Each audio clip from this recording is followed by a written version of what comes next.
السلام عليكم ورحمة الله وبركاته.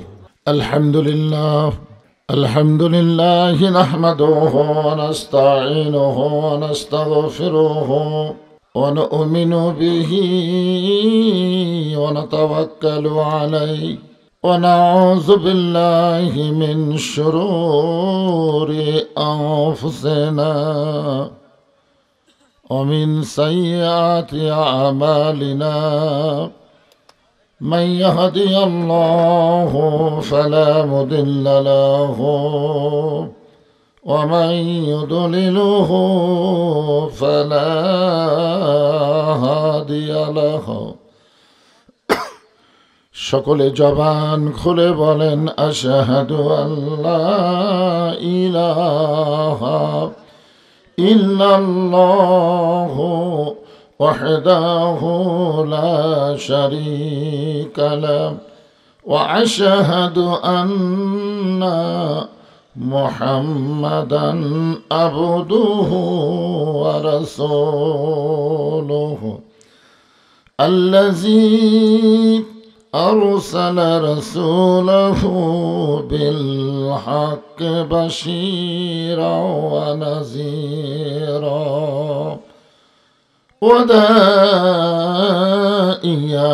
إلى الله بإذنه وسراجا منيرا. فقد قال الله تعالى في كلامه المجيد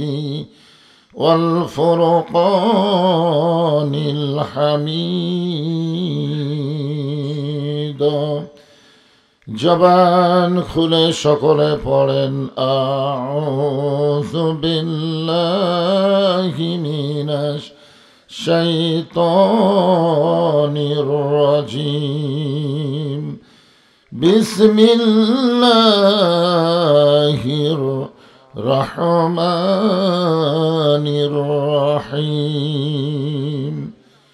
إنا أعطيناك الكوثر فصل لربك وانحر إن شانئك هو الأبتر. إن الله وملائكته يصلون على النبي يا أيها الذين آمنوا صلوا عليه وسلموا تسليما. اللهم مولانا محمد وعلى آله سيدنا شفيعنا হাজার হাজার মানুষ ছিল সেই দিন, রাসূল ছিল মোদের একজনা। সকলে মারিল পাথর, নিষেধ তো কেউ করল না। আল্লাহুম্মা সাল্লি আলা সাইয়্যিদিনা শাফিআনা মাশরিকি হুব্বে মুহাম্মদ। সকলে বলি সাল্লাল্লাহু আলাইহি ওয়াসাল্লাম। আল্লাহ তাআলা অত্যন্ত গুরুত্বপূর্ণ দুইটা সময় কোরআনে উল্লেখ করেছেন। ইয়া আইয়ুহাল্লাযীনা আমানু যকুরুল্লাহা যিকরান কাসীরা ওয়া সাব্বিহুহু বুকরাতাও ওয়া আসীলা। বুকরাতাও ওয়া আসীলা শব্দের অর্থ হলো সকাল এবং সন্ধ্যা। একটা পবিত্র সময়ে আল্লাহ আজকের এই মাহফিলে যেনাদেরকে কবুল করেছেন, আমি আমার অন্তরের অন্তঃস্থল থেকে আপনাদের সবাইকে শুভেচ্ছা জ্ঞাপন করছি। সম্মানিত মা বোনেরা, আলোচনা শুনতেছেন, তাদের সকলকেই শুভেচ্ছা জ্ঞাপন করে এই মুহূর্তে জানতে চাচ্ছি আপনারা সকলে কেমন আছেন? আলহামদুলিল্লাহ রব্বিল আলামিন। যে আল্লাহ শারীরিক সুস্থতা দান করে, মানসিক প্রশান্তি। আসলে আমাদের অনেকের শরীর সুস্থ থাকে, কিন্তু মনের মধ্যে শান্তি সবসময় থাকে না। থাকে, অনেক সময় অশান্তির আগুনে দাউ দাউ করে জ্বলতে হয়। কিন্তু এইরকম কোরআন কারিমের মাহফিলে যখন কোনো আল্লাহর বান্দা এসে বসে যায়, আল্লাহ তাআলা পবিত্র কালামুল্লাহ শরীফের ওসিলায় তার অন্তরটাকে শান্তিময় করে দেয়। বলেন সুবহানাল্লাহ। যে আল্লাহ শারীরিক সুস্থতা এবং মানসিক প্রশান্তি লাভের জন্য আমরা সে আল্লাহর উপরে খুশি না বেজার? কি করলাম মানে হড়মড়িতে বুঝতে পারেননি। যে আল্লাহ শারীরিক সুস্থতা এবং মানসিক প্রশান্তি লাভের জন্য আজকের এই জান্নাতের বাগানে আমাদেরকে কবুল করলেন। আমরা কিন্তু এখানে আসি নাই, আল্লাহ তাআলা আমাদেরকে নিয়ে আইছেন। বিশ্বাস হচ্ছে না? অনেক মানুষ কিন্তু চাকলমা বাজারে ঘুরঘুর করতেছে, আসবার পারছে? মা সাবাকা মিন হাসানাতিন ফামিন আল্লাহ। আল্লাহ কোরআন কারিমে বলেন, বান্দা বান্দির দ্বারা যখন কোনো ভালো কাজ হয়, এ কাজ বান্দা বান্দি করে না, বরং আল্লাহ করায়। ওমান আসাবাকা মিন সাইয়্যাতিন ফামিন নাফসিকা। বান্দা বান্দির দ্বারা যখন কোনো খারাপ কাজ হয়, এ কাজ কে করায়? না, ভালো কাজ তো আল্লাহই করে, কিন্তু খারাপ কাজ শয়তানও না। তাহলে আপনারা ভালো কাজে আল্লাহ দিলেন, খারাপ কাজ শয়তানকে দিলেন, তাহলে আপনারা কি করলেন? এখানে সবই সব বুঝবার পারছে। ভালো ভালো কাজগুলো আল্লাহ করায়, আর খারাপ কাজগুলো বান্দা নিজেই করে। নিজের যে একটা নফস আছে, এই নফসের তাড়নায় পড়ে সে খারাপ কাজগুলো করে। তো যে আল্লাহ তাআলা দুনিয়ার সব কিছু থেকে আমাদেরকে হেফাজত করে, বিশ্বাস করা লাগবে এটা বেহেশতের বাগান। বিশ্বাস করতে হবে।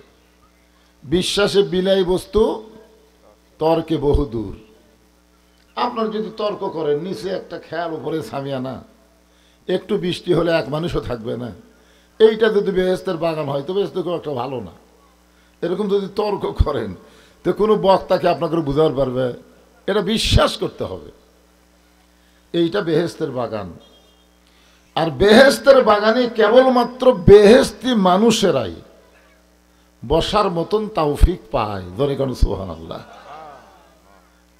এই হিসাবে আমরা যারা এখানে বসেছি, আমরা সকলেই হচ্ছি জান্নাতি। আমরা সবাই জান্নাতি। বিশ্বাস হচ্ছে না?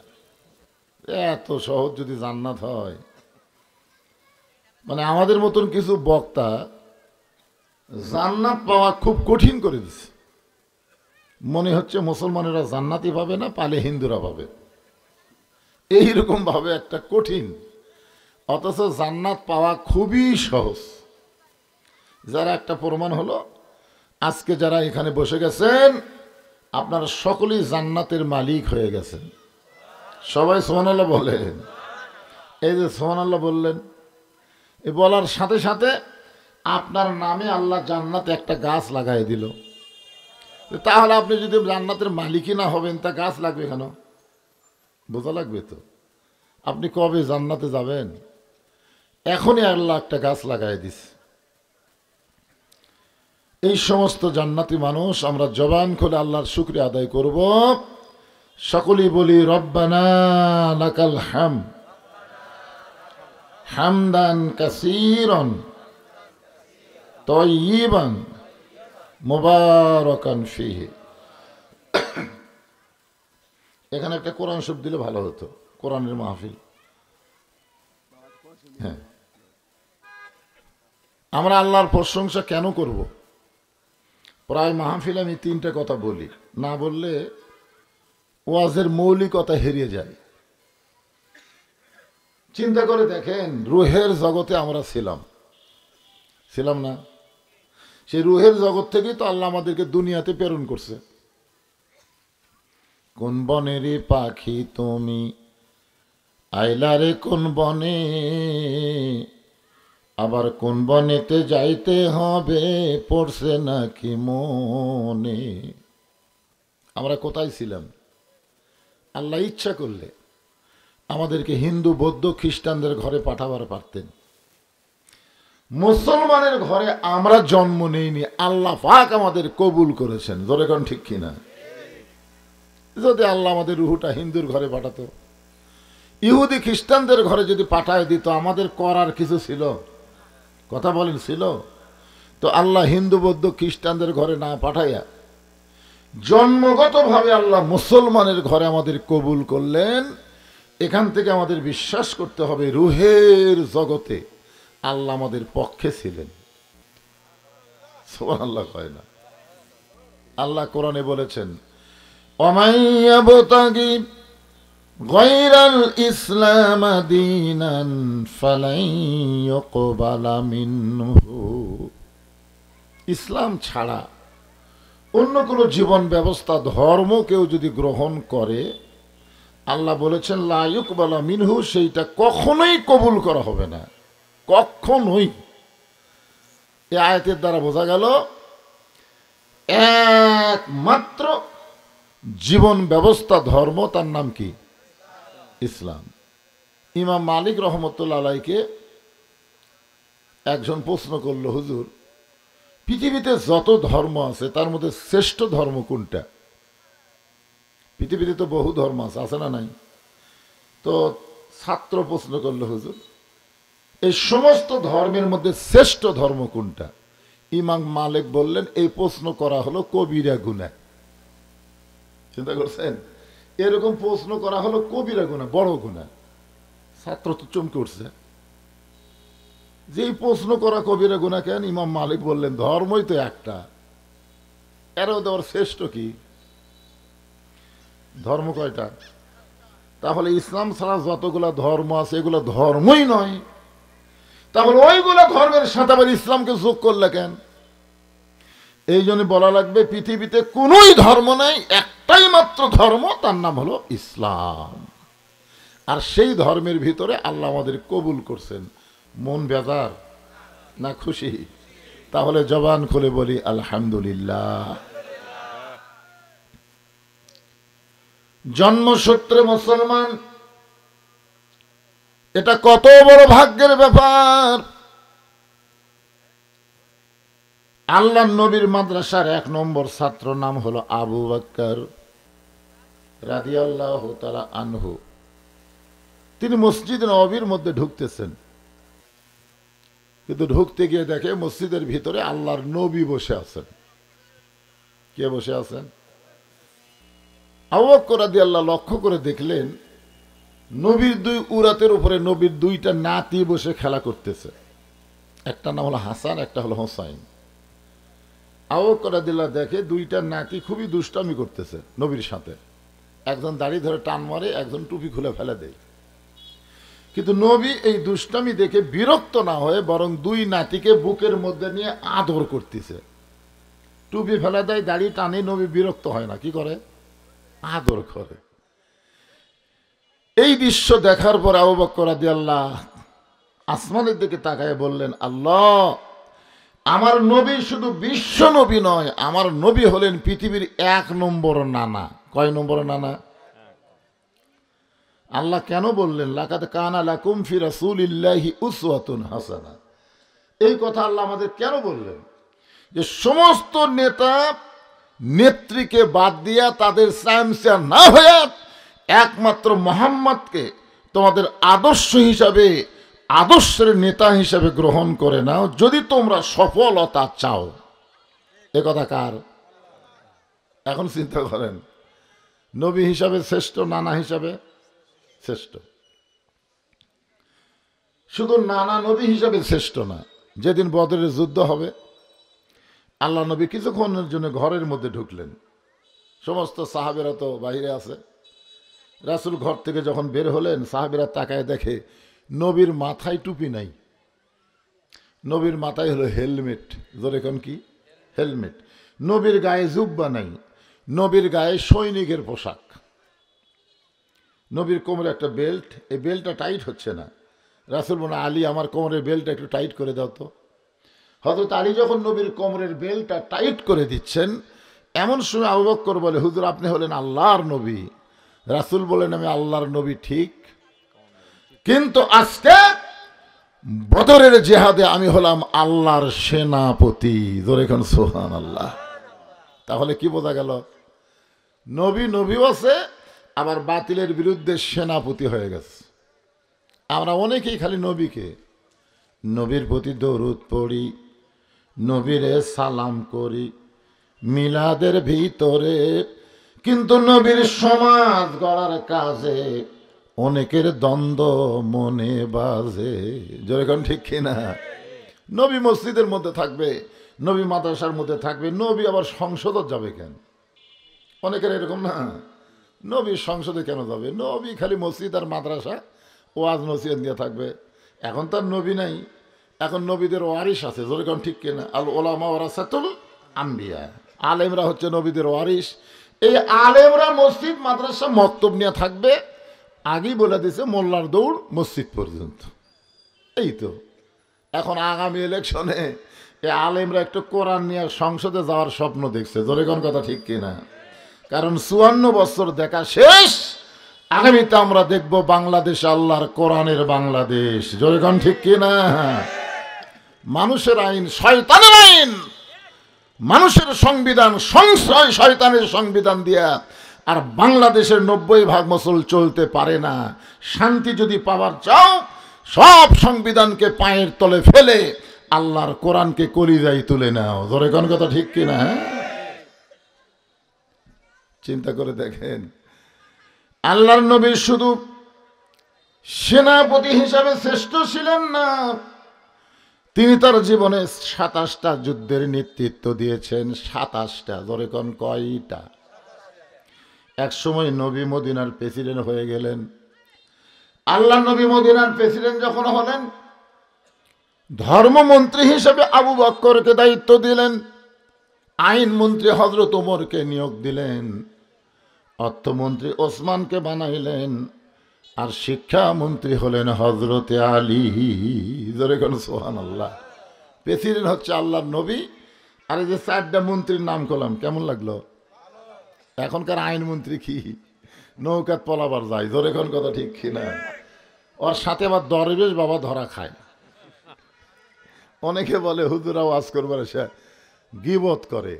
সেদিন এক আওয়ামী লীগ এক নেতা আমাকে বলতে, হুজুর বলে, হুজুর আপনারা খালি ওয়াজত যায় গীবত করেন, আপনারা বলেন তো ফেরাউনের বিরুদ্ধে বললে গীবত হবে? আপনার বলেন তো ফেরাউন ভালো না হাসিনা ভালো? আমি ফেরাউনের জীবনী পড়ে দেখছি, ফেরাউন খারাপ ছিল, কিন্তু হাসিনার মতো এত খারাপ না। নমরুদ খারাপ ছিল, কিন্তু হাসিনার মতন এত খারাপ ছিল না। কি মনে করতেছেন গীবত? আবু জেহেলের গীবত আছে? তাহলে ওবায়দুল কাদেরের গীবত কি? আবু জেহেলও তা, ওবায়দুল কাদেরও তাই, একই, দুই শালা একই শালা। অনেকে বলে হুজুরা তো ওয়াজ করে না, খালি গীবত। গীবত কি রে? যে সমস্ত মাওলানা 15.5 বছর খালি মুরগির রান খাসে, কোনো টেনশন নাই, এরা হাসিনার গীবত করবি না, বিরুদ্ধে বলবি না। কিন্তু আমি তো বাড়ি থাকবার পারিনি, আলুর বাগড়ির মধ্যে হক থাকা লাগছে, তো কি করবেন? এখন একটা সময় পাচ্ছি 1-8 বছর চলবি গরম হত। জোরে কোন কথা ঠিক না? সামনে বস থেকে নরম হবে, অসুবিধা কি? আলহামদুলিল্লাহ। তো যে কথা বলতেছে একটু মনোযোগ দেবেন। আল্লাহর নবী শুধু নবী ছিলেন না, যে দিকে যাবেন সেই দিকে আমাদের নবী কয় নম্বর? নেতা হিসাবে কয় নম্বর? নবী হিসাবে কয় নম্বর? বাবা হিসাবে কয় নম্বর? স্বামী হিসাবে, রাখাল হিসাবে, মানে যে দিকে যাবেন 1 নম্বর। এই জন্যে আমাদের নবী ছাড়া আমাদের কোনো নেতা নাই। আমার নেতা, তোমার নেতা বিশ্ব নবী মুস্তাফা। এমন সময় হযরত ওমর মসজিদের মধ্যে ঢোকার সময় বলে, আবু বকর ভাই, আপনি মসজিদে না ঢোকে দরজার দাঁড়িয়ে আছেন কেন জানতে চাই? 15 বছর বাংলার মানুষ বড় নরম ছিল, এরপরে হাসিনা জালেম হতে হতে একের মাথার উপরে উঠে গেল। জোরে কোন ঠিক কিনা? সর্বপ্রথম গরম হয়েছে আবু সাইদ। আর বাড়িতে গেছিলাম আমি, খোঁজ খবর নিয়ে দেখছি আবু সাইদের বাপ কয়, আমার ছেলের চাইতে নরম ছেলে গোটা পীরগঞ্জ খালাস পীর নাই, এত নরম। অথচ এই নরমটা গরম কেন হলো? মার মার। তার মানে কি? যে এই বাতিলের সাথে আপোষ করে বেঁচে থাকার চাইতে জীবন দেওয়া অনেক ভালো। জোরে কর কথা ঠিক কিনা? আমরা আসলে ইমানের সাথে মরতে চাই, বেঈমান হয়ে বেঁচে থাকে আমাকে লাভ কি ভাই? কোনো লাভ আছে? কারণ আল্লাহ কোরআনে বলেন, ইয়া আইয়ুহাল্লাযীনা আমানুত্তাকুল্লাহা হাক্কা তুকাতিহি ওয়া লা তামুতুন্না ইল্লা ওয়া আনতুম মুসলিমুন।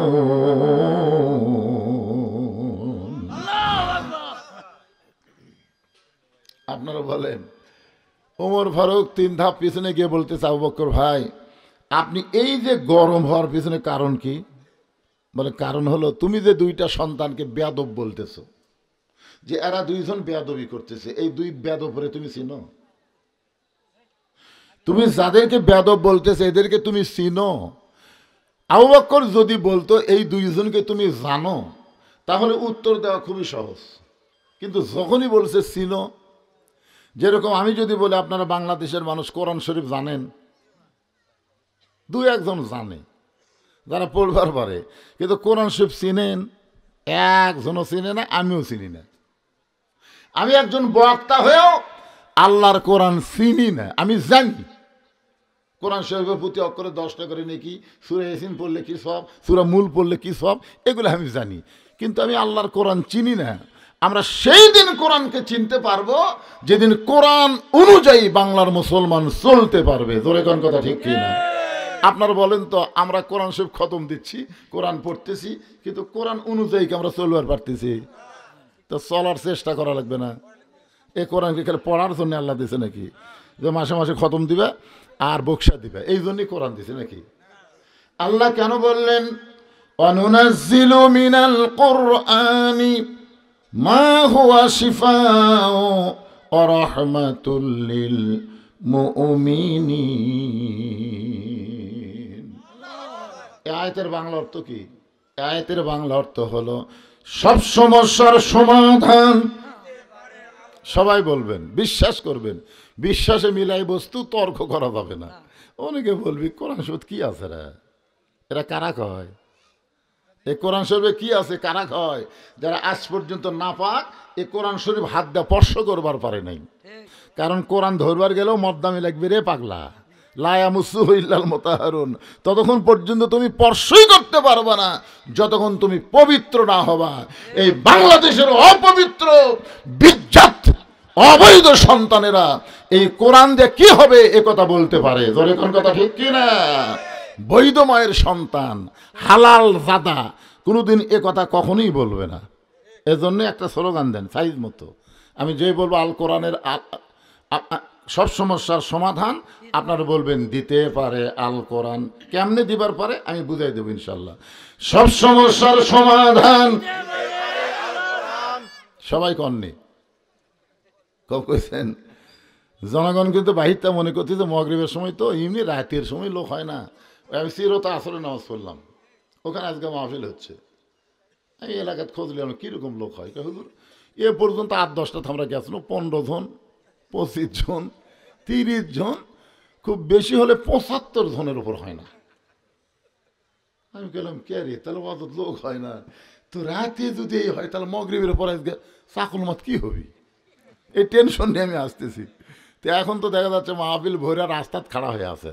তা আপনার একটু স্লোগান দেওয়ার সামনে চাবেন, ওই বাবা জানেরা, সোনার চানেরা ভিতরে আসেন, ভিতরে আসেন। তাহলে কি স্লোগান হবে? সব সমস্যার সমাধান। আপনারা সবাই বিশ্বাস করে বলবেন দিতে পারে আল কোরআন। সব সমস্যার সমাধান আল কোরআনের আলো। দেখতে পারে। আলু নদী 39 বগুড়া 400 সংসদ সদস্য পদপ্রার্থী। হ্যাঁ, আসলে দিছে বাবা জাগা মতো। হ্যাঁ, সংসদে জালো আল কোরআনের আলো। এখন আসেন যে কথাটা বলতেছি, আবু বকর ওমর, যে দুইজনকে তুমি বেয়াদব বললে এই দুইজনকে তুমি চিনো? ওমর ফারুক বলে চিনব না কেন? এরা হলো আলী আর ফাতেমার সন্তান। আবু বকর ওমর, শুধু আলী ফাতেমার সন্তান চিনলে হবে না, এদের আরো পরিচয় আছে। ওমর ফারুক বলে, আবু বকর ভাই, এই দুই পুস্কার মানে ছোট ছোট তো, এই দুইটার আরো পরিচয় কি? আবু বকর বলে, ওমর তুমি কয় বছর বয়সে ঈমান গ্রহণ করেছ? ওমর ফারুক বললেন 27 বছর বয়সে। আবু বকর বলে, আমি 35 বছর বয়সে ঈমান গ্রহণ করেছি। ওমর রে, ঈমান গ্রহণ করার আগে তুমি 27 বছর কাফের ছিলে। আমি আবু বকর 35 বছর কাফের ছিলাম। তোমার হায়াতের জীবনের 27 বছর, আমার হায়াতের জিন্দেগিতে 35 বছর আমরা কুফরি হালে কাটাইছি। আর যে দুইটা সন্তানকে তুমি বেয়াদব বলতেছ, এরা জান্নাতি হয়ে জন্ম নিয়েছে। ওমর ফারুক বলা, আবু বকর ভাই, এই চিন্তা আমি কোনোদিনও করি নাই। আজকে যারা আমরা এখানে বসে শুনতেছি, আমরা জন্মসূত্রে মুসলমান হয়ে জন্ম নিয়েছি। ধরে কোন কথা ঠিক কিনা? আমাদের মতন ভাগ্য কার? কি ভাগ্যবান, জন্মের সাথে সাথে আমরা মুসলমান। জোরে কোন সুবহানাল্লাহ। আমাদের ভাগ্য এত ভালো। আছেন আমার মুক্তার, আছেন আমার ব্যারিস্টার, শেষ বিচারের হাইকোর্টেতে তিনি আমায় করবেন পার। আমি পাপী রাসূল জাবিন্দার। কোনো নবীর ক্ষমতা হবে না আল্লাহর সামনে দাঁড়ায়া কোনো উম্মতের পক্ষে একটা কথা বলা। কোনো নবী পারবে না। আদম থেকে ঈসা নবী পর্যন্ত সমস্ত নবীরা খালি বলবে ইয়া নফসি ইয়া নফসি ইয়া নফসি, আল্লাহ আমার কি হবে, আমার কি হবে। আর আমাদের নবী বলবে, আল্লাহ আমার উম্মতের কি হবে, আমার উম্মতের কি হবে। আল্লাহ যখন হাকিম হয়ে আমাদেরকে আসামি বানায় বিচার শুরু করবেন, ওই সময় আমাদের নবী উকিল হয়ে, ব্যারিস্টার হয়ে আমাদের পক্ষে ওকালতি করে আমাদেরকে সুপারিশ করে জান্নাতে পৌঁছায় দিবে। এমন একজন বিশ্বনবীর উম্মত হওয়াতে আপনারা খুশি না বেজার?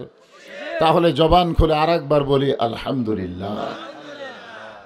এখন আসেন যে কোরআনের সূরা কাউসার থেকে আপনাদেরকে আমি তাফসির করে শোনাবো, কারণ মসজিদকে কেন্দ্র করে যখন মাহফিল, কাউসারেরই দরকার। আপনাদের কাছে আমি জানতে চাচ্ছি, এ কোরআন শরীফের মধ্যে কোনো ভুল আছে? ভুল আছে? সন্দেহ, ধোঁকা? আচ্ছা, যে আইন দিয়ে বাংলাদেশ চলতেছে, এই আইনের মধ্যে ভুল? সবাই বলেন ভুল, ধোঁকা, সন্দেহ। যে সংবিধান দিয়ে আমাদের বাংলাদেশ চলতেছে, এই সংবিধানের মধ্যে ভুল, ধোঁকা, সন্দেহ। তাহলে যেগুলোর মধ্যে ভুল আছে, ধোঁকা আছে, সন্দেহ আছে, সেগুলো থোয়ার দরকার কি? না, সেইগুলো আমাকে বাংলাদেশে থোয়ার কোনো দরকার আছে?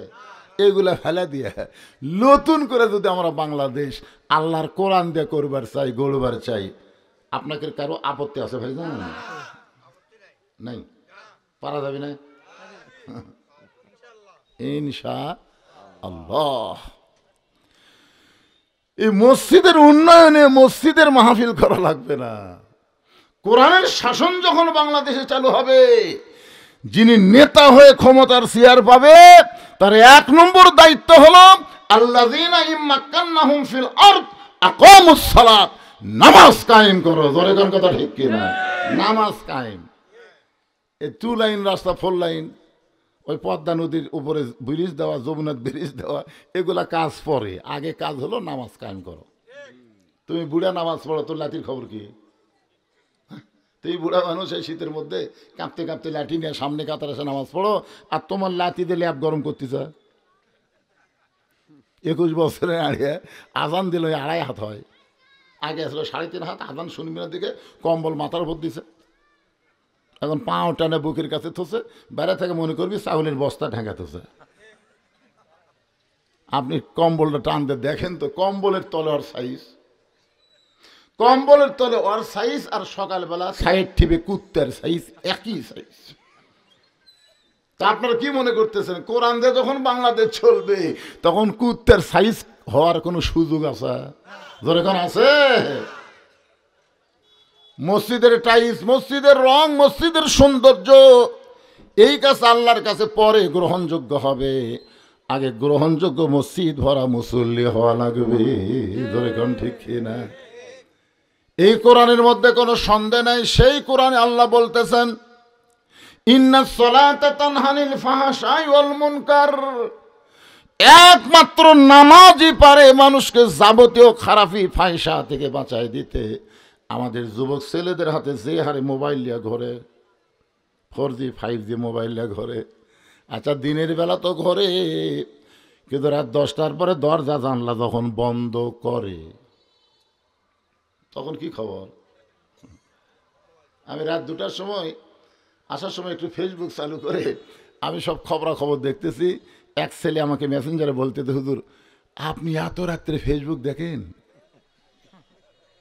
আমি কইলাম বাজান আমি তো ওয়াজ করে বাড়ির দিকে আসতেছি, রাস্তার মধ্যে খালি ট্রাক আমার গাড়ির উপর উঠবার চাই, এদিন ঘুম ধরতেছে না বাজান, একটু ফেসবুকে খবরাখবর দেখতেছি। তো তোর খবর কি? তখন হুজুর মনের মধ্যে শান্তি নাই, হুজুর মনের মধ্যে শান্তি নেই। আপনারা বলেন তো, আমাদের যুবকদের অন্তরে শান্তি যদি দিবার চাই, একমাত্র নামাজ ছাড়া এদের অন্তরে শান্তি দেওয়ার কোনো ওষুধ নেই। আমাদের যুবকদেরকে 5 ওয়াক্ত নামাজ খালি একবার যদি ধরাবার পারি, কেউ না দেখলো আল্লাহ দেখতেছে, এই বিশ্বাস প্রত্যেকটা যুবকের কলিজার মধ্যে ঢুকবে। ধরে কোন ঠিক কি না?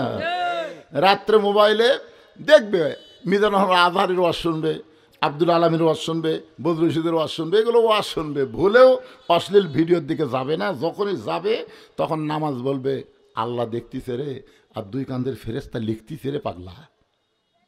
কি কন? এখনকার ছেলেরা যদি খালি খেয়াল করে, তোমার 2 কান্দে 2 মোহরি লিখিতেছেন ডায়েরি, দলিল দেখে রায় দিবে, টাকা পয়সার নাই কারবার, কিরামান কাতিবিনা ইয়ালামুনা মা তাফআলুন। আমি সে কোরআন থেকে ছোট্ট একটা সূরা, সূরা কাউসার, নাম কি? কাউসার।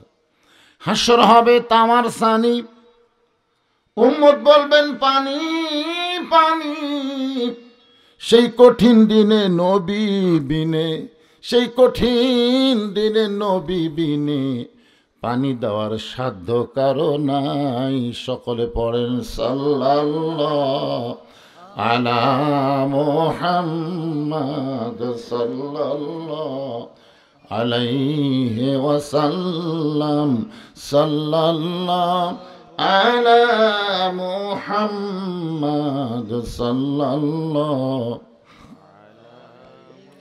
ইমাম গাজ্জালী রহমতুল্লাহ আলাইহি বলেন, হাউজে কাউসারের 1 পেয়ালা পানি কেউ যদি পান করার সুযোগ পায়, ওই হাউজে কাউসারের 1 পেয়ালা পানি কেউ যদি পান করে, এই পানি পান করার পরে লোকটা যদি জাহান্নামেও যায়, তার দেহের মধ্যে পানি থাকার কারণে আল্লাহ জাহান্নামকেও জান্নাত বানায়া দিবে। কত বড় কথা! এ কথা ইমাম গাজ্জালী বলার পিছনে কারণ আছে জানেন?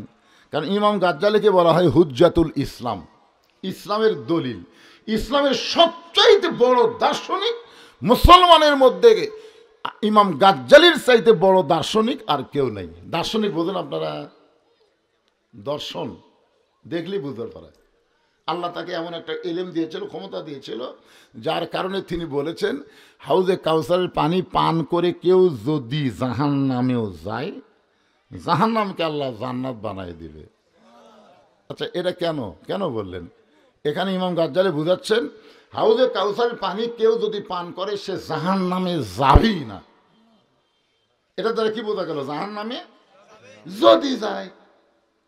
আমাদের মধ্যে একটা সন্দেহ আছে, ইসলাম গ্রহণ করে, মুসলমান 5 ওয়াক্ত নামাজ পড়ে, তারপরেও গল্প করে জান্নাত যদি না পায়। ওই লোকটা হলো সবচাইতে বেঈমান, যে 5 ওয়াক্ত নামাজ পড়ে, আল্লাহর হুকুম অনুযায়ী চলে, হালাল খায়, হারামকে ঘৃণা করে। ওই ব্যক্তি যদি বলে যদি জান্নাত না পায়, তার মানে আল্লাহর উপর তার বিশ্বাসই নাই। আল্লাহ রাসূল বলেছেন, লা ইলাহা ইল্লাল্লাহ মান কালা লা ইলাহা ইল্লাল্লাহ ফা দাখালাল জান্নাহ।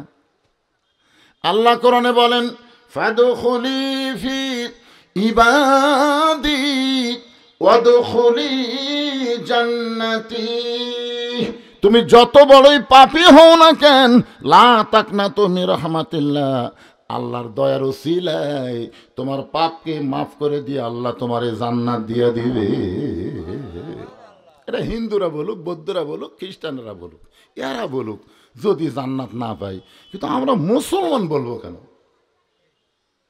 বাবার সম্পত্তির উপর সন্তান যদি চাকলমা ঘুরে বেড়ায় আর বলে আমার বাবার সম্পত্তি পাই কি না পাই, পাই কি না পাই, তখন জনগণ বলবে তোর জন্মে সন্দেহ আছে, তোর জন্মের মধ্যে সন্দেহ আছে। কারণ তোর বাপের সম্পত্তি তুই পাবি না, তো পাড়ার লোক পাবে। বাবার সম্পত্তি সন্তান যেমন ওয়ারিশ মোতাবেক পায়, লা ইলাহা ইল্লাল্লাহ মুহাম্মদ রাসূলুল্লাহ যারা স্বীকার করেছে তারাও জান্নাতের ওয়ারিশ হয়ে যায়। ধরে কোন ঠিক কি না? আমি যেই বলবো আমরা সকলে কি, আপনারা সবাই বলবেন জান্নাতি, যাই বলবেন না তার ভেজাল আছে। আপনি পাপী হতে পারেন, আল্লাহ পাপ মাফ করে জান্নাতে দিতে আল্লাহ 1-2 ব্যাপার। জোরে কোন কথা ঠিক কি না? আমি যেই বলবো আমরা সকালে কি, জবান খুলে বলবেন জান্নাতি, বলতে পারবেন না? এই ছেলে পেলে যারা মাগরিব পড়নি তোমরাও কও। আচ্ছা মাগরিব পড়নি, এশা থেকে পড়বি, এশা যদি না পড়ে ফজর থেকে ধরবি, কি কন? এই জন্য সবাই বলো, একটা সাহস করে বলো। আমি যে বলবো আমরা সকলে কি, আপনারা একটু জবান খুলে বলবেন জান্নাতি, বলতে পারবেন না?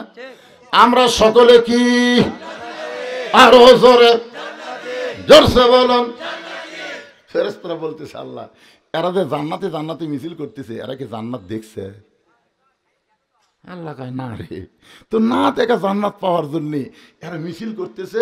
আল্লাহ বলে আল্লাযীনা ইউমিনুনা বিল গায়ব, অদৃশ্য জান্নাত পাওয়ার জন্য যারা মিছিল করলো, আমি রহমানুর রহিম তাদের সকলকেই জান্নাতি ঘোষণা করে দিলাম। কি করে আল্লাহ যদি আমাকে জান্নাত দেয়, জান্নাত কি আটবি না? জান্নাত কি বাংলাদেশের মতো ছোট দেশ নাকি? আল্লাহ যারা জান্নাতি জান্নাতি মিছিল করেছে তাদের মাধ্যমে জান্নাতের আমল করে নিও। জোরে কোন আমিন। সাহাবারা বললেন ইয়া রাসূলুল্লাহ, আল্লাহ কোরআনে বলেছেন ওয়ামা আরসালনাকা ইল্লা রাহমাতাল লিল আলামিন।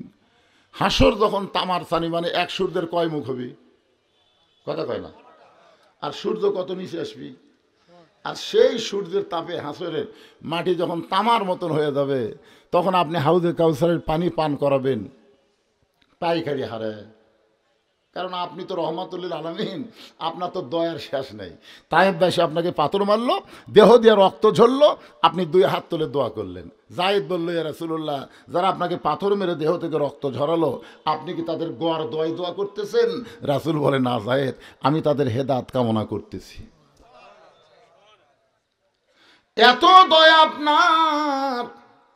হাসরের ময়দানে সবাই যখন ওই কঠিন পরিস্থিতিতে আপনার কাছে হাউজে কাউসারের পানি পান করতে আসবে, আপনি সবাইকে পান করাবেন।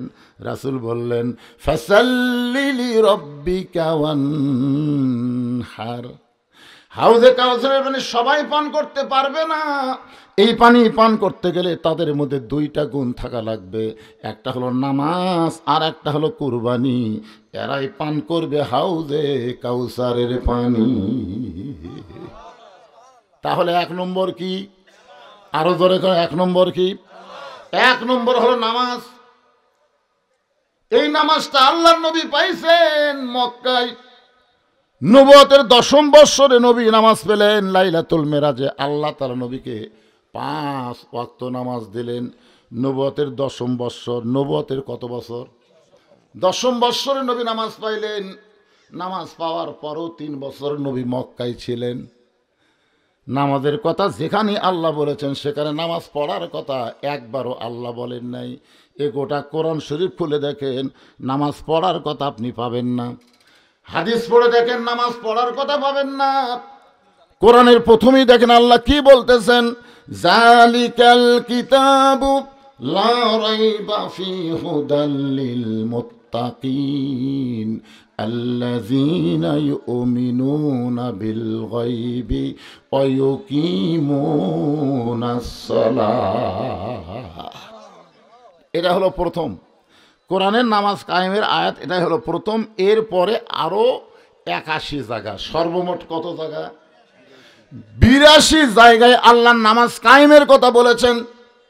নামাজ পড়ার কথা তো আল্লাহ একবারও বলেন নাই। নবী বললেন, আল্লাহ নামাজ কায়েমের কথা আপনি বলতেছেন, কিন্তু আমার সাহাবীদের নিয়ে আমি মক্কার মাটিতে নামাজ কায়েম করতে পারতেছি না। চোরের মতন চুপি চুপি আমরা নামাজ পড়ি, 4 জন নামাজ পড়ি আর 2 জন পাহারা দেই। এইভাবে তো নামাজ পড়লে নামাজ কায়েম হবে না। আপনি নামাজ কায়েমের কথা বলেন আর আমরা নামাজ পড়তেছি। আল্লাহ আমাদের করণীয় কি? আল্লাহ বলে, হাবিব বর্তমানে আপনি যেই পরিবেশে বসবাস করতেছেন, বর্তমানে আপনি যেই দেশে বসবাস করতেছেন, ওই দেশের নবী ইমাম হলেন আপনি, আর নেতা হলো আবু জেহেল। আপনি যে নামাজ কায়েম করবেন, নামাজ কায়েম করার যে একটা পরিবেশ লাগবে, সেই পরিবেশ বর্তমানে মক্কাত নাই। কারণ আপনি হলেন ইমাম, আবু জেহেল হলো নেতা। আপনার বলেন তো, ইমাম আর নেতার মধ্যে তফাৎ কি? আরবিতে ইমাম, বাংলায় নেতা। তা আমি যখন জুম্মা নামাজ পড়াতাম, আমার মসজিদের মুতল্লি, মসজিদের সভাপতি, সেক্রেটারি, এরা হচ্ছে নেতা, আর আমি হলাম ইমাম। একদিন আমি নামাজ পড়বার দেখি মসজিদের দরজার সাথে 3টা মুসল্লি খাড়া হয়ে আছে, ওরকম ঢুকবার দেয়নি। ওরা মসজিদ ঢুকবার সাথেই মসজিদের সবাই, মসজিদ হোক হারাম যা। তো ওরা খালি 3 জন খাড়াই আছে, দেখি হুজুর আসুক। আসলে সভাপতি ইমাম না হুজুর ইমাম? এই সভাপতি আমাকে নিষেধ করতেছে, দেখি হুজুর কি করে। তো মোটরসাইকেল থামাতে আমাকে বলতেছে, হুজুর মসজিদের সভাপতি, সেক্রেটারি, কেশিয়ার এরা আমাকে ঢুকবার দিচ্ছে না। তো মসজিদের সভাপতি দেখতে, ওরা যে আমার সাথে গল্প করতেছে, এটা সভাপতি, হুজুর আপনি আমাদের ইমাম, আপনি ভিতরে আসেন। আচ্ছা, এটা যদি সভাপতি বলতো, হুজুর আপনি আমাদের নেতা, এই নেতা কলি কিন্তু হুকুম করার পারতো না। জোরে কোন কথা ঠিক কিনা? কিন্তু ইমাম কাছে তো আসেন। আমি বললাম, যাচ্ছি। এ তোমাদের খবর কি? বলে, হুজুর আমরা তো কিস্তি লিছি, গ্রামীণ ব্যাংকের কিস্তি লিছি হুজুর। তো সোমবার দিন কিস্তি, আমার বউসল বলতেছে কাম কাজও নাই, কিস্তির টাকা কীভাবে দিবা? কিন্তু রবিবার দিন রাত্রে একটা গরু মরছে হুজুর, আমাকে এলাকার গরু ফেলে দিয়েছে, সেই গরুর চামড়া কাটিয়ে আমরা 3 জন বউড়ার যে বেচছি। এক মুসি এসে দেখে, হায় হায়, যে কাম আমরা করি সেই কাম কে করলো? পরে শুনবার পালো যে আমরা মুসলমানেরা করছি। এরাই মসজিদ গ্রুপ জানার পরে আমাকে ভিতর ঢুকতে দিচ্ছে না। আমরা মরা গরুর চামড়া বেছে কিস্তি দিছি, এটা শুনেই আমাকে ঢুকতে দিচ্ছে না। এখন আপনি কি কন? আসো। আমি বললাম, আসো। মসজিদের সভাপতি, সেক্রেটারি 3 জন খাড়াই বলে, হুজুর আপনি আমাকে ইমাম হয়ে আমাদের বিরুদ্ধে আপনি কাজ করতে পারেন না। আমি বললাম, পাগলা, আরবি না কয়ে বাংলা কত বল, আপনি আমাদের নেতা হয়ে বল। হচ্ছে ইমাম তো ইমাম, নেতা কি? ইমাম তো ইমাম মানে নেতা কি বুঝিস না? আরবিতে ইমাম, বাংলা হলো নেতা। তারা 3 জন মরা গরুর চামড়া বিক্রি করে কিস্তি দিছে, যার কারণে তোমরা মসজিদ ঢুকবার দিচ্ছে না। আচ্ছা, মরা গরুর চামড়া বিক্রি করলে খুব বেশি হলে গুনাহ হবে, না কবিরা গুনাহ হবে, আল্লাহ তওবা করলে মাফ করবে। আমি এখন ইমাম হয়ে বলতেছি, এই মসজিদে যারা মুসল্লি, তাদের মধ্যে যারা সুদ খাও তারা বেড়ে যাও। যেই বলছি তারা সুদ খাও তারা বেড়ে যাও। মরা গরুর চামড়া বেচা কিস্তি দিলে বড় জোরে 100টা গুনাহ হতে পারে, কিন্তু যে বেটা সুদের 1 টাকা খায় সে নিজের মায়ের সাথে 42 বার জিনা করার গুনাহ হয়। এখন মসজিদের মধ্যে দেখো তো কারা কারা সুদ খায়, ঘাট ধরে বের করে দাও। তখন সভাপতি, সেক্রেটারি, কেশিয়ার বলতেছে, পড় তোরাও নামাজ। মানে ওই শালা 3 জনের মধ্যে একটা সুদ খায়। কথা বুঝতেছেন না? নবী হচ্ছে মক্কার ইমাম আর আবু জেহেল হচ্ছে নেতা। আমাদের বাংলাদেশের হুজুরা হলো মসজিদের ইমাম আর সমাজের নেতা হলো আবু জেহেলের গোষ্ঠী। জোরে কোন কথা ঠিক কিনা? এই অবস্থায় বাংলাদেশে নামাজ কায়েম হবে না। নামাজ কায়েম করতে গেলে যিনি ইমাম হবে তাকে নেতা হওয়া লাগবে। আল্লাহ বলেন, হাবিব মক্কায় আপনি চুপি চুপি যেটা করতেছেন সেটা হলো নামাজ পড়া, কিন্তু আমি নামাজ পড়ার জন্য দেই নাই, নামাজকে কায়েম করতে হবে। এই নামাজ কায়েম করতে গেলে মক্কার পরিবেশে হবে না, আপনাকে মদিনায় হিজরত করা লাগবে। মদিনায় হিজরত করার পরে আপনি হবেন ইমাম, আপনি হবেন নেতা, কোরআন দিয়ে রাষ্ট্র গঠন হবে, এরপরে নামাজ কায়েম হবে। আজকে আমাদের বাংলাদেশে যদি আমরা নামাজকে কায়েম করতে চাই তাহলে খালি হুজুররা মসজিদের মধ্যে আর সমাজের চেয়ারম্যান মেম্বার অন্য কেউ চলবে না। এই জন্যে আগামীতে সব দেখা হলো শেষ, কোরআন দেয়া চলবে বাংলাদেশ। ধরে কোন কথা ঠিক না? আমরা বাংলাদেশে কি নামাজ পড়বো না কায়েম করব? নামাজ যখন কায়েম হবে, মসজিদে আজান দেওয়ার সঙ্গে সঙ্গে আওয়ামী লীগ, বিএনপি, জাতীয় পার্টি, জামাত, পীর মুরিদি সবাই মসজিদে ঢুকবে।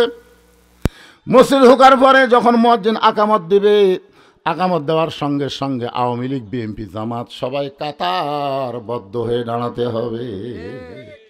আওয়ামী লীগ যদি বলে আমি 4 আঙ্গুল সামনে যাব, জামাত ইসলাম টান দিয়ে কবি লাইন, বিএনপি যদি বলে আমি 4 আঙ্গুল পিছনে থাকবো, পিছনে ঠেলা দিয়ে বলবে কাতারবদ্ধ হ।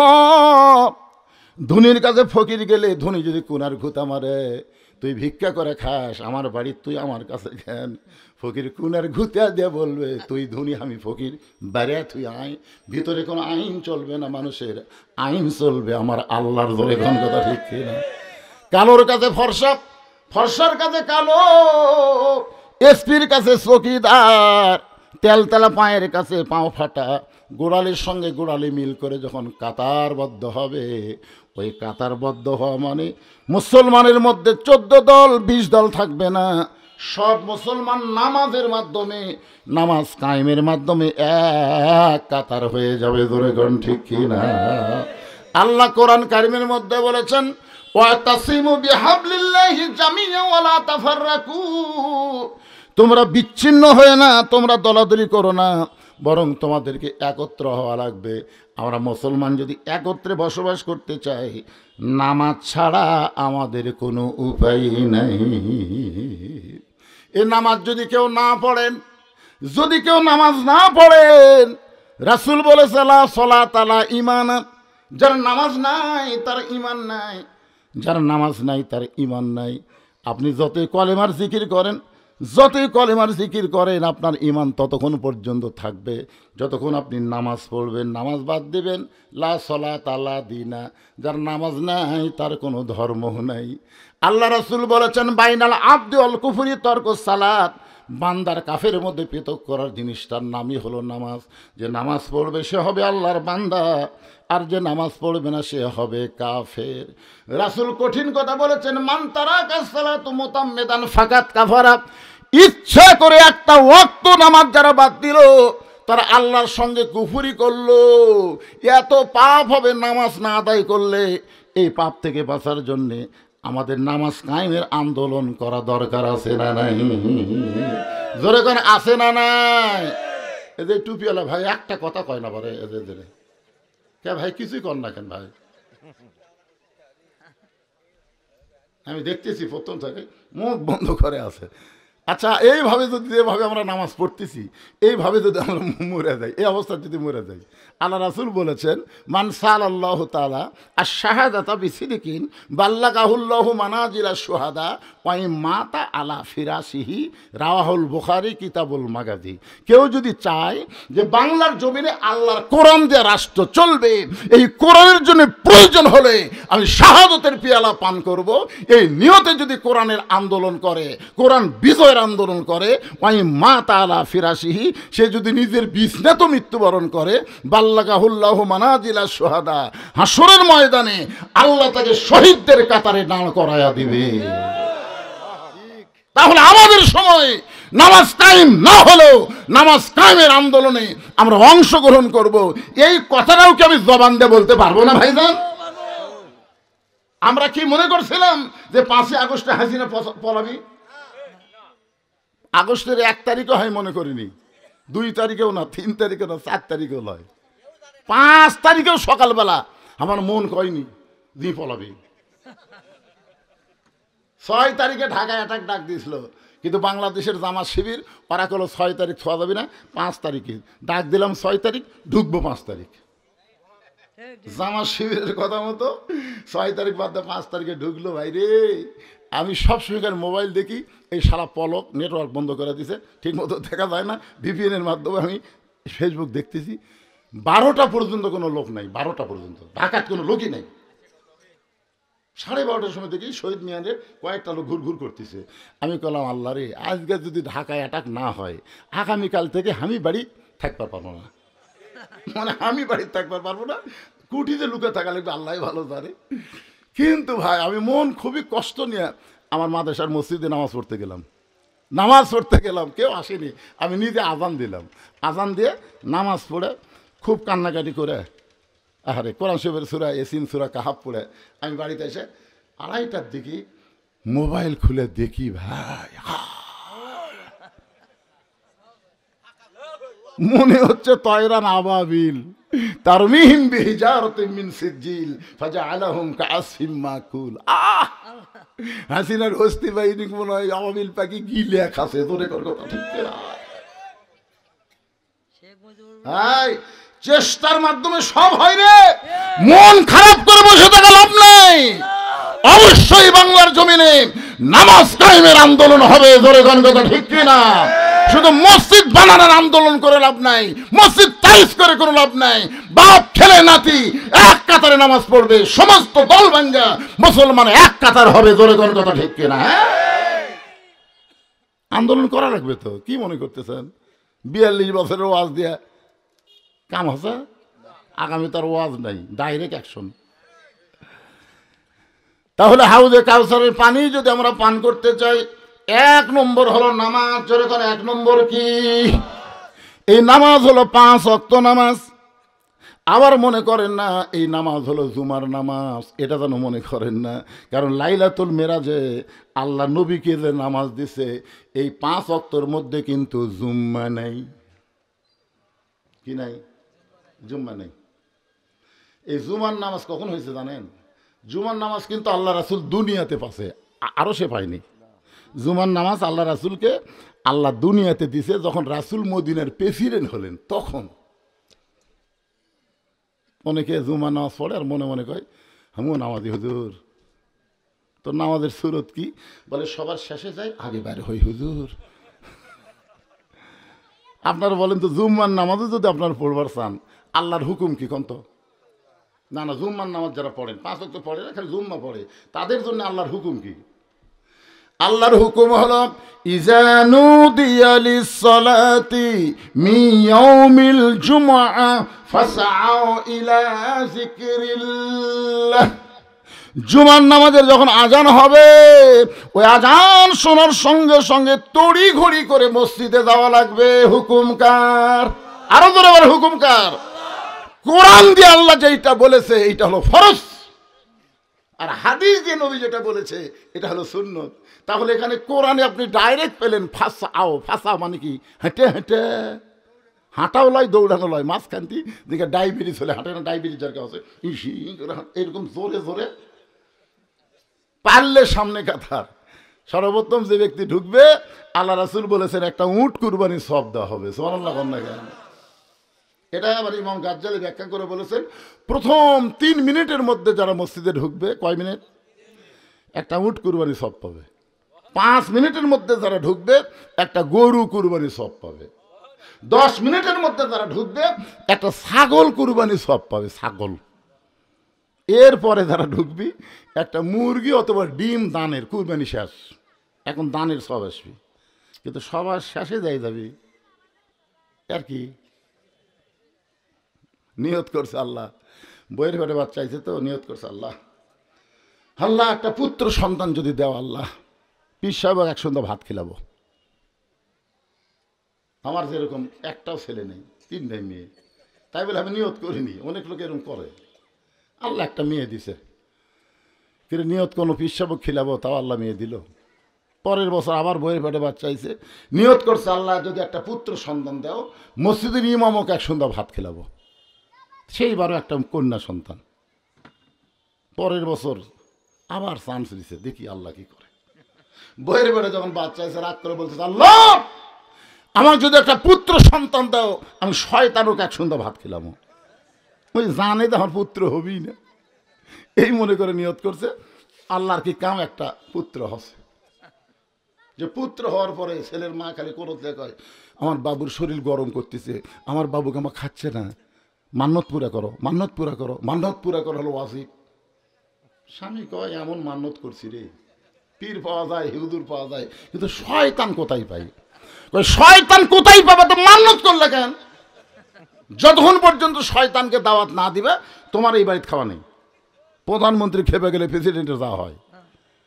লোকটা মন খারাপ করে রাস্তা ঘুরতেছে, জিজ্ঞাসা করে মন খারাপ কেন? বলে ছেলে হয়েছে। বলে ছেলে হয়তো খুশি হওয়ার কথা, খারাপ কেন?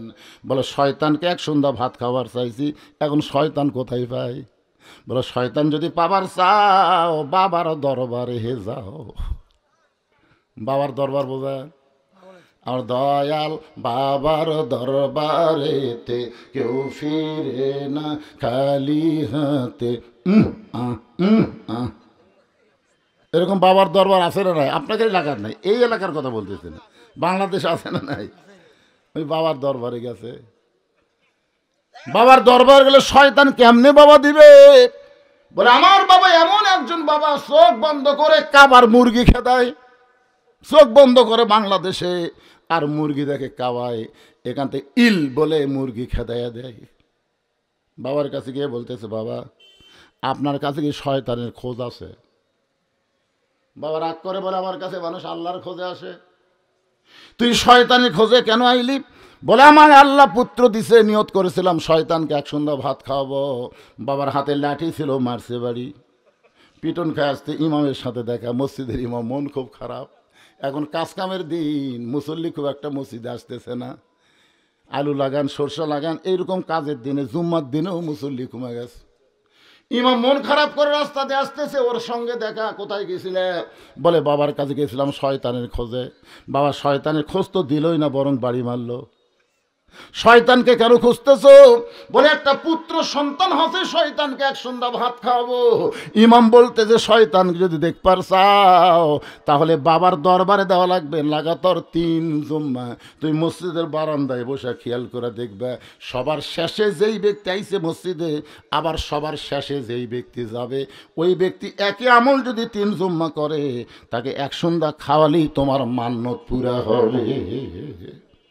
সবার শেষে যে আসে আর সবার আগে যায় ওই মুসল্লি না, ও হলো ফাওয়াই লুল্লিল মুসল্লিন। আসলে জুমার দিনে সবার শেষে যারা আসে, সবার আগে যারা যায়, এরা মুসল্লি না, এরা আল্লাহর সঙ্গে ঠাট্টাকারী। জোরে কোন কথা ঠিক কি না? এরা নিজেও নামাজ পড়বে না, মানুষকেও নামাজ ঠিক মতো পড়তে দেবে না। দেখবেন রমজান মাসে তারাবির নামাজ 8 রাকাত পড়ে যারা মসজিদ থেকে বার হয়ে যায়, এরা কিন্তু নামাজি না, এরা হলো শয়তানের বড় ভাই। জোরে কোন কথা ঠিক কি না? এই শালারা নিজেও পড়বি না, যারা 20 রাকাত পড়তেছে এরকমও পড়বার দিবি না। তোর 8 রাকাত পড়া লাগে, তুই মসজিদ তোর বাড়ি পড়।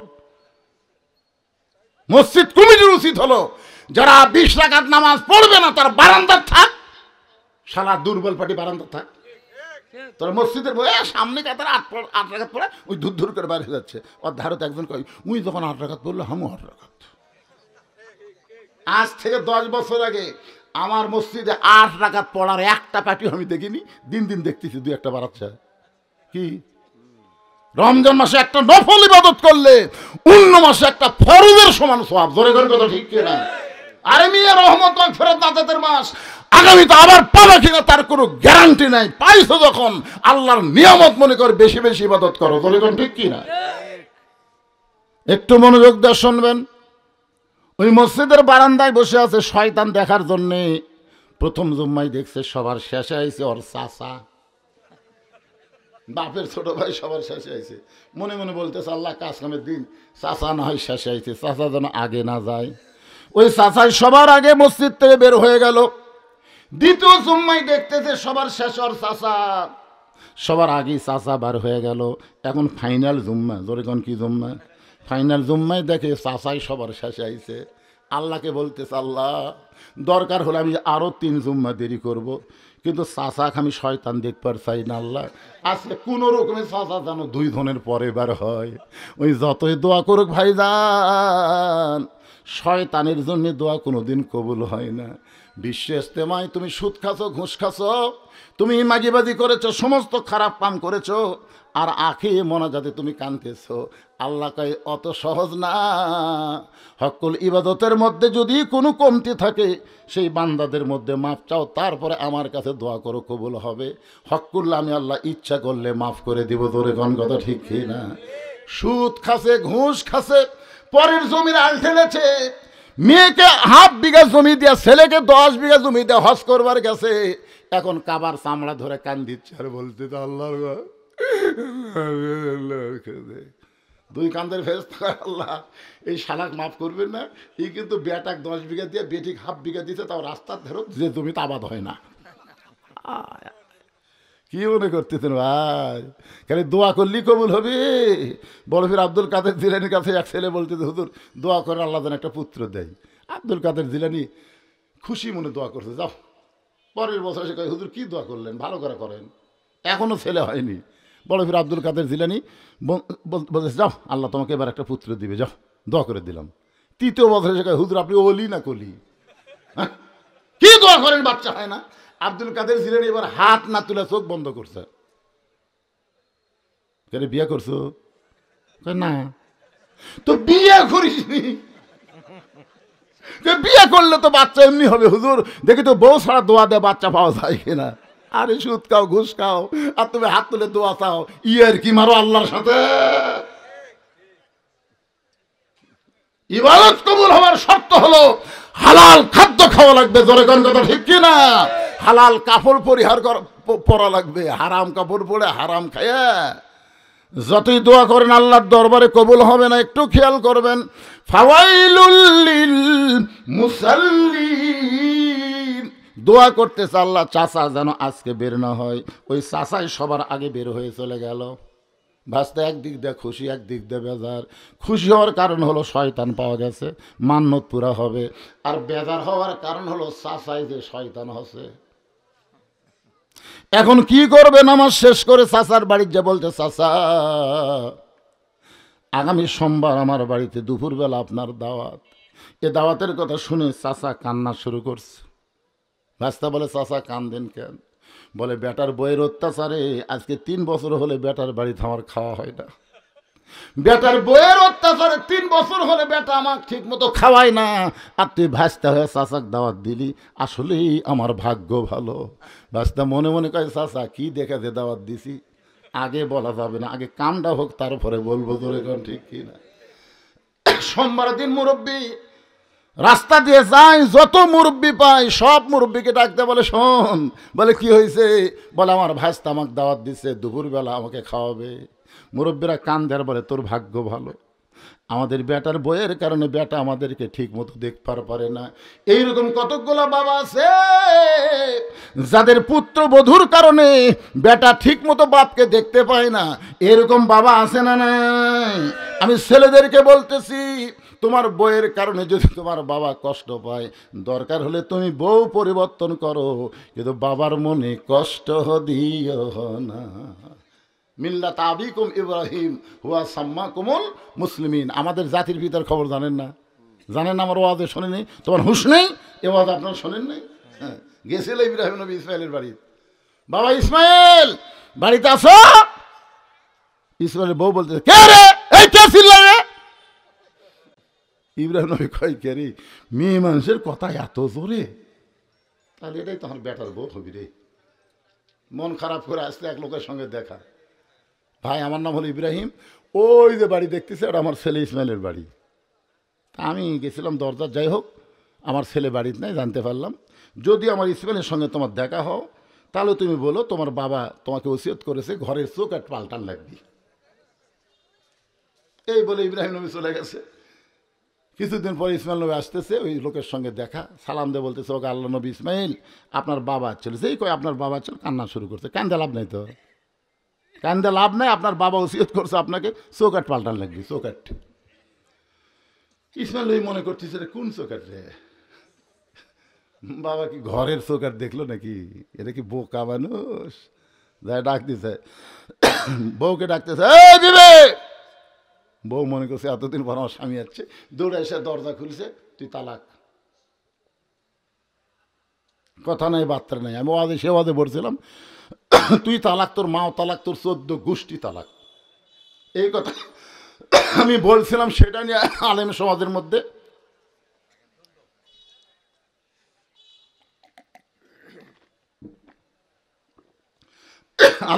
বলতেছে, হুজুর কেউ যদি তার বউ তালাক দিবার পারে, কিন্তু শাশুড়ি বোন তো তালাক দিল, আপনি এমন আওয়াজ করলেন। আমি বললাম, বারনান তোমরা বুঝতে ভুল করছো। কারণ বউ যদি কেউ তালাক দিয়ে শাশুড়ি বাড়ি যায়, যদি বলে আম্মা মুরগি জব করে একটু ভাত খেলেন, আপনার বলেন তো শাশুড়ি ভাত খিলাবে না ঝাঁটা ধরবি? শাশুড়ি বলবে তুই তখন আমার মেয়ে তালাক দিছি, আমিও তালাক হয়ে গেছি।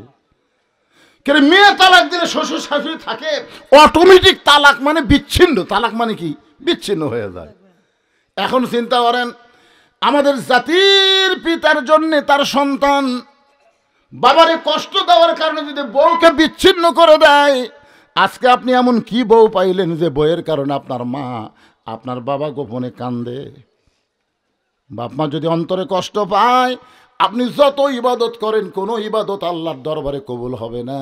কারণ আল্লাহ কোরআন কারিমে বলেন, ওয়াকাযা রাব্বুকা আল্লা তা'বুদু ইল্লা ইয়্যাহু ওয়া বিল ওয়ালিদাইনি ইহসানা। জোরে বলেন আল্লাহু আকবার। আল্লাহর ইবাদতের পরে 2 নম্বর দায়িত্ব হলো বাপ মার প্রতি ইহসান করা, দয়া করা, ভক্তি করা। কোনো ব্যক্তি যদি বাপ মার মুখের দিকে মহব্বতের নজরে তাকায়, আল্লাহ তার আমল নামায় একটা কবুল হজের সওয়াব দিয়ে দেয়। আর মায়ের পায়ের তলে সন্তানের জান্নাত। বাজান একটু মনোযোগ দিয়ে কথাগুলো শুনবেন। কাউসার সম্পর্কে আলোচনা করতে গিয়ে নামাজের কথা বলতে জুম্মার নামাজের কথাই চলে আসলাম। কারণ অনেকেই মনে করে 5 ওয়াক্ত না হয় পড়ি না, জুম্মা তো পড়ি, এটা বোঝানোর জন্য বলতেছি। এখন চাচা সোমবার দিন ভাস্তার বাড়ি যাচ্ছে, ভাস্তা বউ কিছুক্ষণ পর পর বলতে, স্বামী গো আপনি যে মান্নত পুরা করার জন্য শয়তানকে দাওয়াত দিয়েছেন, সেই শয়তানকে আসতেছে। বলে তো পাক করবার কি মিকুছি আসতেছে তো। দেখো শয়তানের চেহারা কেমন, চোখ কয়টা, মুখ কয়টা। স্বামী আঙ্গুল তুলে বলতে, খবরদার শয়তান কিন্তু তোর চেনা, আমারও চেনা, কিন্তু কথা বললে কিন্তু মান্নত পুরা হবি না। কারণ আগে না খেয়ে যদি চলে যায় তোর বেটা বাঁচবি। এই জন্যে শয়তান আমাকে চেনা হলেও কথা বলবি না, কোনো কথা হবি না, আগে খাবি তারপরে। মানে এমন দোহাই দিছে, যদি শয়তান না খেয়ে যায় তোর বেটা কিন্তু বাঁচবি না। কিছুক্ষণ পরে চাচা ডাকতেছে, আব্দুল্লাহ ভাস্তা দৌড়ে যায়, দরজা খুলে দিছে। বউ খালি ফিসফিস করতেছে, এটা তো আপনি বাপের ছোট ভাই চাচা। বলে কথা বলিস না, বেটাক যদি বাঁচাবার চাস। চাচা এসে বলতেছে, বাবা এত আইটেম করছো, মাছ গোস্ত অনেক কিছু, একটু দোয়া করে খাবার চাই। ভাস্তা বলে আগে খান তারপরে দোয়া। কারণ ভাস্তা জানে শয়তানের দোয়া কবুল হয় না। বাপ বাদ দিয়ে দাদা পীরের কাছে দোয়া চাই, ওই দোয়া কোনো দিন কবুল হবে না। কারণ দোয়া যদি কবুল করতে চাও তাহলে বাপ মার কাছে দোয়া চাও। বাপ মা যদি মারা যায়, বাপ মার কবরের পাশে গিয়ে দোয়া করো, রোহের দোয়া আল্লাহ তোমার জন্য কবুল করে নিবে। বাপ মারে বাদ দিয়ে পীরের কাছে যারা দোয়া চায়, এই দোয়া কোনোদিন আল্লাহর দরবারে কবুল হবে? কথা বলেন না কেন, কবুল হবে? ভাস্তা জানে এটা হলো শয়তান, আর শয়তানের দোয়ার দরকার নেই, আগে খান। খাওয়া দাওয়া যখন হয়ে গেছে, চাচা বলতেছে, আল্লাহ যে ভাস্তা এত কষ্ট করে আমারে খাওয়াইতেছে, তখন ভাস্তা হাতের উপর ঠাসি দেওয়া কয় দরকার নেই। চাচা কয় একেবারে দোয়া করতে দরকার নাই। বলে শয়তানের দোয়া কবুল হয়? বলে আমি শয়তান মানে? বলে হুজুর কসে আমি লই। মসজিদের হুজুর কাছে লাগাতার 3 জুম্মা, সবার শেষে এসে আগে যাই, ওই শয়তানের বড় ভাই ওকে এক সন্ধ্যা খাওয়ালেই মান্নত পুরা হবে। তা আমি 3 জুম্মা দেখতেছি, আপনি শেষে আপনি আগে। চাচা কয়, কেরে পাগলা, 3 জুম্মা যদি শয়তান হয় তাহলে আমি যে 100 জুম্মার বেশি হলো, তাহলে আমি কি? তাহলে তো এটা আবার হুজুর কাছে যাওয়া লাগবে। কয় জুম্মার কথা কথা। আর চাচা বলতে আমি যেদিন থেকে নামাজ শুরু করছি একই অবস্থা। কেরে যুবকেরা, জুমার নামাজ দিয়ে জান্নাতে যাওয়া যাবে না, তবে জুমার নামাজের যদি নিয়মটা আপনি সঠিকভাবে পালন করেন, মসজিদের ভিতরে ইমাম সাহেব যে আলোচনা করে প্রথমে গেলে, ওই আলোচনা শুনতে শুনতে একদিন আপনার মন নামাজি হবার পারে। জোরে কোন কথা ঠিক কিনা ভাই? 1 নম্বর নামাজ, 2 নম্বর হলো কুরবানি। 2 নম্বর কুরবানি, ফাসাল্লি রাব্বিকা ওয়ানহার। 1 নম্বর হলো নামাজ, 2 নম্বর কুরবানি। এই কুরবানি মানে অনেকে মনে করতেছে গরু খাসি কুরবানি। এটা গরু খাসি শুধু কুরবানি নয়। আমি একটা গান গাই, দেখেন তো তারপরে বুঝতে পারেন কিনা।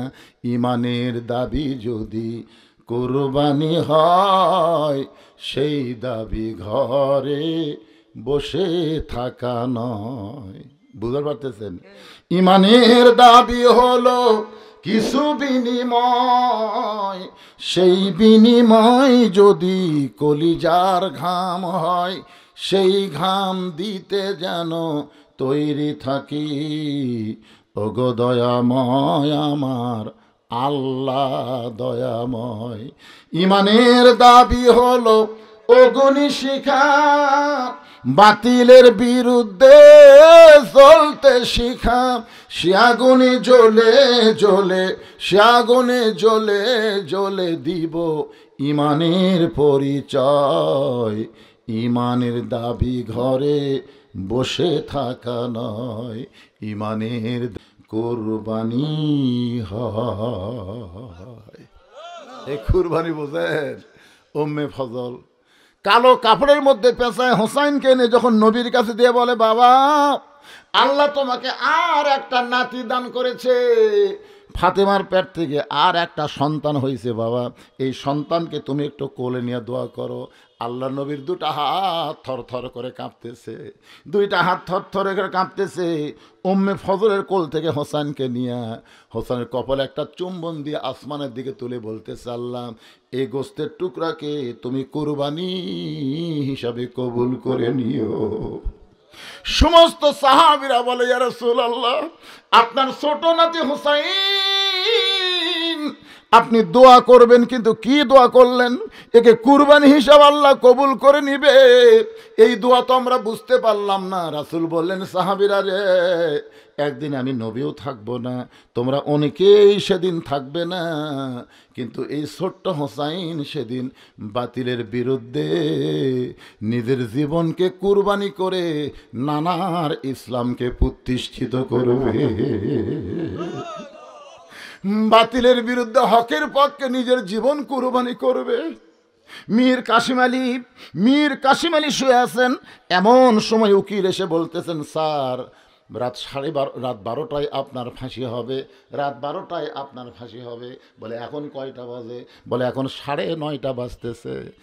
মীর আব্দুল কাসিম চোখের পানি না নিয়ে মুসকে মুসকে হাসার বলে, এখনো 2.5 ঘন্টা পর আল্লাহ আমার কুরবানি কবুল করবে। জোরে কোন সুবহানাল্লাহ।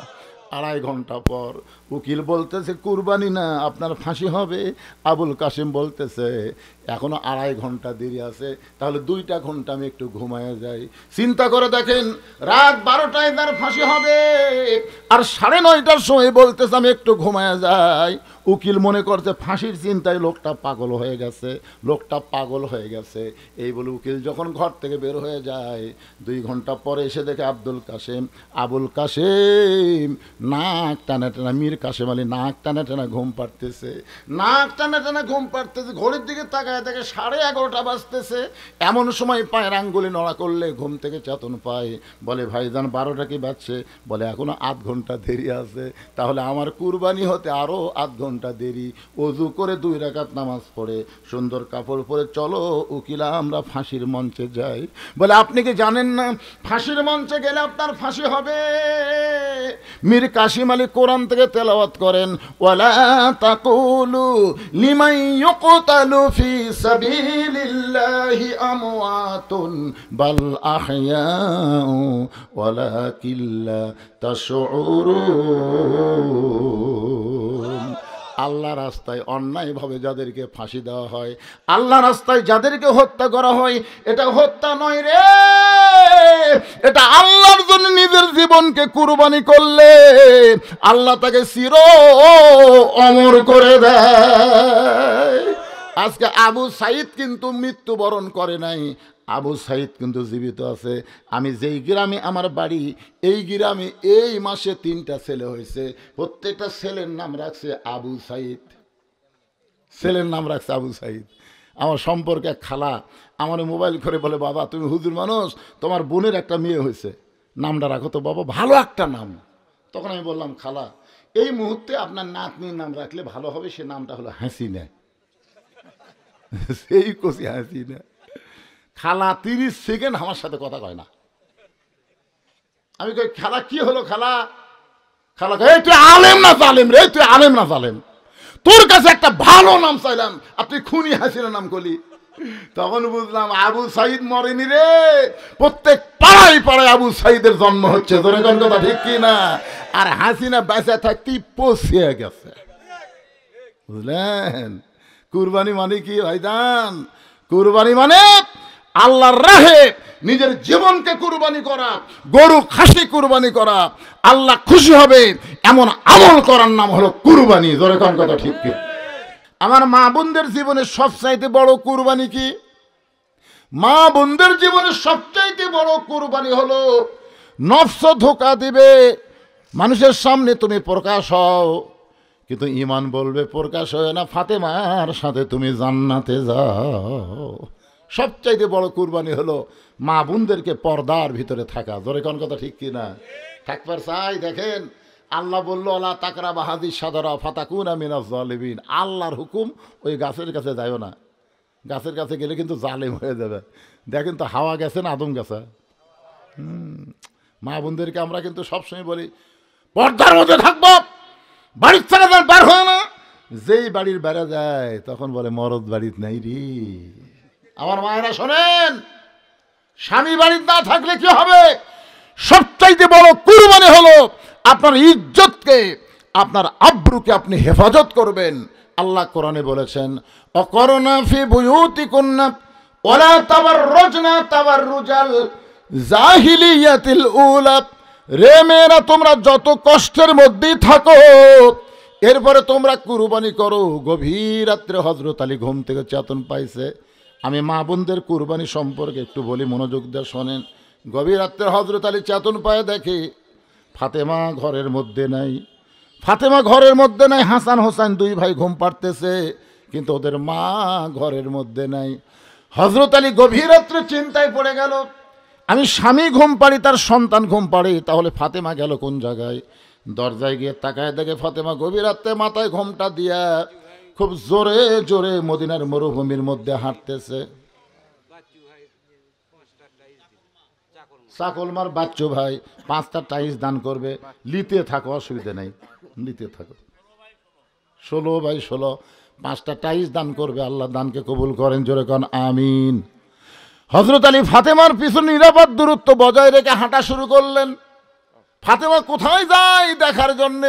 আল্লাহর নবী যেই ঘরে শুয়ে আছে ওই ঘরে জানলার পাশে ফাতেমা দাঁড়ায় বললেন, বাবা, আমার মা খাদিজা যদি দুনিয়াতে জীবিত থাকতো, মায়ের কাছে বলতে পারতাম, বাবা মেহেরবানি করে আপনি একটু দরজা খোলেন।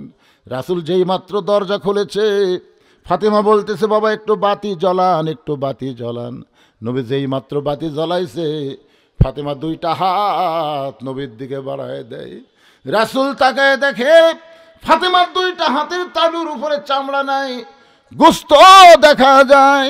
আল্লাহ নবী বললেন, ফাতেমা, জাতা ঘুরাইতে ঘুরাইতে হাতে ফোসকা পড়ে 2টা তালু তুলে ফেলে চামড়া বের হয়ে গেছে। বা এখন তোর চামড়া নাই, গোস্ত বের হয়ে গেছে।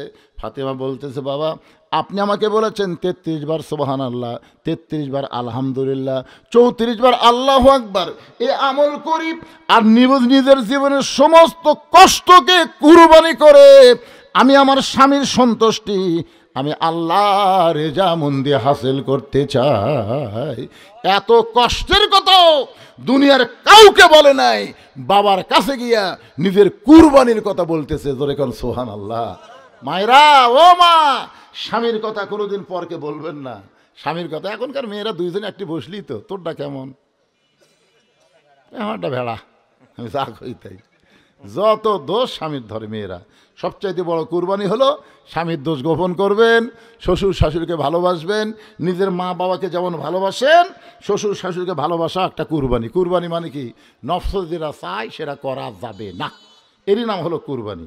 আর আপনারা গরু খাসি কুরবানি যারা দিবেন, এই কুরবানিটা কি একা একা দেবেন।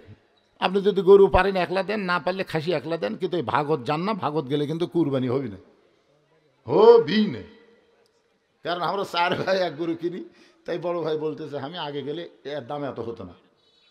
মানে আমরা 3 ভাই কিনছি, এই পরে যা বলতে আমি আগে আসলে এর দাম এত হয়, তোরা ঠকছু। আল্লাহ কয় কুরবানি বাতিল। কারণ একই মন একই মান যদি না থাকে তাহলে কুরবানি হবে না। এই জন্যে এখানে যদি আপনার কুরবানি ধরেন, নামাজ আর কুরবানি, তাহলে আপনার কি করবেন, এই আল্লাহকে সন্তুষ্ট করার জন্য গরু খাসি কুরবানি দিবেন। পারলে একলা দিবেন, ভাগে যাবেন না। ভাগে যাবার গেলে মন এবং মান এক হওয়া লাগবে। আর যদি গরু খাসি কুরবানি দিবার না পারেন, তাহলে মনে করবেন আল্লাহর জন্যে নিজের জীবনকে আমরা কুরবানি করব। প্রয়োজন হলে বাংলার জমিনে কলেমার পতাকা উড়বে, আল্লাহর কোরআন দিয়ে আমাদের বাংলাদেশ চলবে।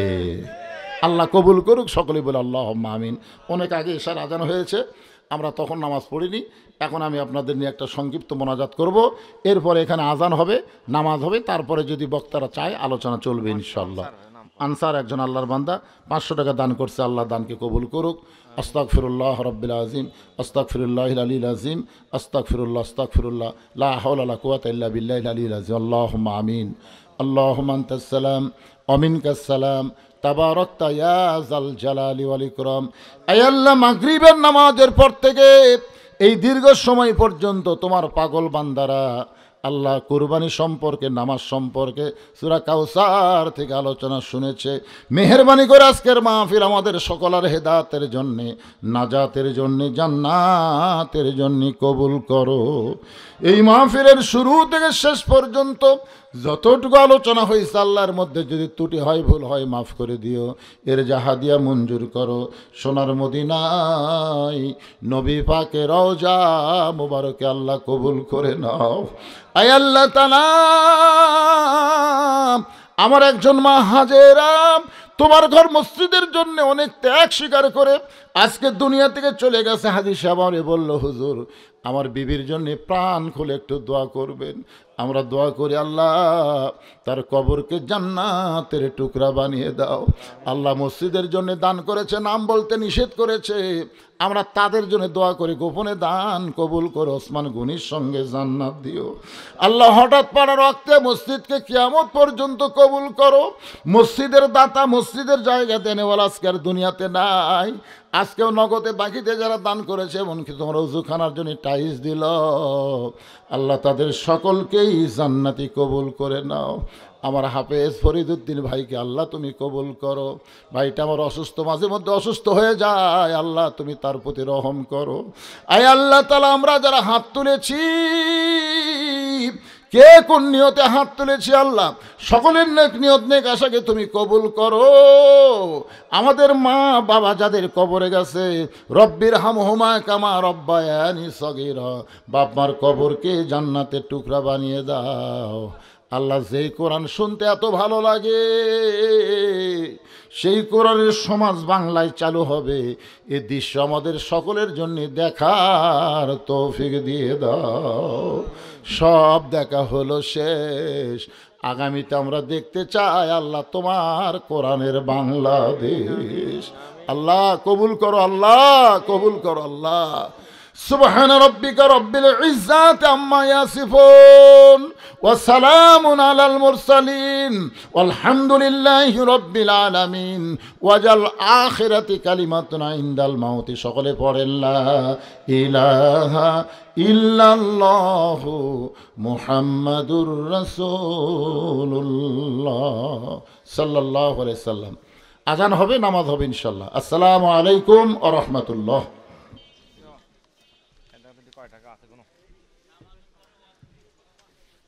এই নামাজের পর আবার মাহফিল হবে ইনশাআল্লাহ। বক্তা আছে, আপনার ধৈর্য নিয়ে থাকবেন। নামাজের পর আবার আলোচনা চলবে।